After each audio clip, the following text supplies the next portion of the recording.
Wine షాపుల వద్ద permit రూములు పేరిట ఎక్సైజ్ నిబంధనలకు విరుద్ధంగా అమ్మకాలతో పాటుగా సిట్టింగులు ఏర్పాటు చేస్తున్నారు. దీనిపై తెలంగాణ రాష్ట్ర bar and restaurant owners association అధ్యక్షుడు దామోదర్ గౌడ్ ఆగ్రహం వ్యక్తం చేస్తూ వైన్ షాప్ నిర్వాహకులపై చర్యలు తీసుకోవాలని డిమాండ్ చేశారు.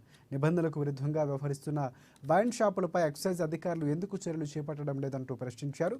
ఈ మేరకు బాలానగర్లోని ఎక్సైజ్ పోలీస్ స్టేషన్లో ఎక్సైజ్ పోలీసులకు వినతిపత్రం అందించారు. అనంతరం మాట్లాడుతూ ఇప్పటికైనా తెలంగాణ రాష్ట్ర ప్రభుత్వం ఎక్సైజ్ శాఖ ఆధ్వర్యంలో పర్మిట్ రూమ్ విషయంలో కఠినంగా వ్యవహరించి వాటి నిబంధనలు తప్పనిసరిగా పాటించేలా చర్యలు చేపట్టాలని, లేదంటే తాము పెద్ద ఎత్తున ఉద్యమిస్తామని హెచ్చరించారు. ఉన్నటువంటి ఆంధ్రప్రదేశ్లో కానీ ఈ పర్మిట్ రూమ్లను ఎంకరేజ్మెంట్ గవర్నమెంట్ చేయట్లేదు. పర్మిట్ రూమ్ అసలు ఇవ్వలేదు పక్కకు ఉన్న ఆంధ్రప్రదేశ్లో. మన తెలంగాణలో ఇచ్చింది. మన లాస్ట్ టైం తీసుకుంటే కరోనాకు ముందు పర్మిట్ రూమ్లు ఉండే, కానీ ఈ విధంగా లేకుండే విచ్చలవిడిగా ఇంత పెద్ద ఎత్తున ఈ 100 స్క్వేర్ మీటర్ కంటే 2000 స్క్వేర్ మీటర్ 1500 స్క్వేర్ మీటర్ ఈ విధంగా టేబుల్ కుర్చీలు అనేది వేసి నడిపించకపోయేది. ఇప్పుడు టేబుల్ కుర్చీలను వేసి నడిపిస్తున్నారు.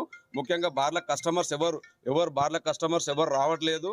దీనివల్ల మాకు ప్రాబ్లం ఎక్కువైపోతున్నది. అండ్ తినుబండారాలు పెడుతున్నారు, తక్కువ రేటుకి ఇస్తున్నారు, స్టఫ్ ఇస్తున్నారు, ట్రేడ్ లైసెన్స్ వితౌట్ లేకుండా నడిపిస్తున్నారు. దీన్ని మొత్తం ఎంకరేజ్మెంట్ చేసేది అధికారులు చేస్తున్నారు. అధికారులు వైన్ షాప్ అనగానే, వైన్ షాప్ పర్మిట్ రూమ్ అనగానే అక్కడికి ఎవరు వెళ్ళొద్దని చెప్పి అధికారులే మాట్లాడుకొని అక్కడికి ఎవరికి వెళ్ళకుండా ప్రాబ్లం చేస్తున్నారు. రెవెన్యూ కాదు, వీళ్ళకి పోతుంది రెవెన్యూ అని ఓపెన్గా చెప్తున్నాను నేను. డిపార్ట్మెంట్కి రెవెన్యూ పోతుందని అధికారులు తప్పుతో పట్టిస్తున్నారు. ఎంక్వైరీ చేయండి. తాగేటోడు ఉంటేనే మేము వ్యాపారం చేయగలుగుతాం. తాగేటోని జేబులో డబ్బులు ఉంటేనే ఈ వ్యవస్థ నడుస్తుంది. ఇప్పుడు కూడా చెప్తున్నాం, ఈ సమస్య మీద పరిష్కరించకపోతే మా మీద కక్ష సాధింపు చేస్తున్నారు. అంటే మేము మాట్లాడితే అధికారులు వచ్చేసి కేసులు చేస్తారు. ఏం కేసులు చేస్తారు చేయండి. ఎంత షవరింగ్ వస్తుంది మాకు. ఇంత దారుణమా? ఒక బార్ యజమాని అంటే హోంగార్డ్ కానుంటి, కానిస్టేబుల్ కానుంటి వ్యవస్థ వాల్యూ లేకుండా పోతుంది.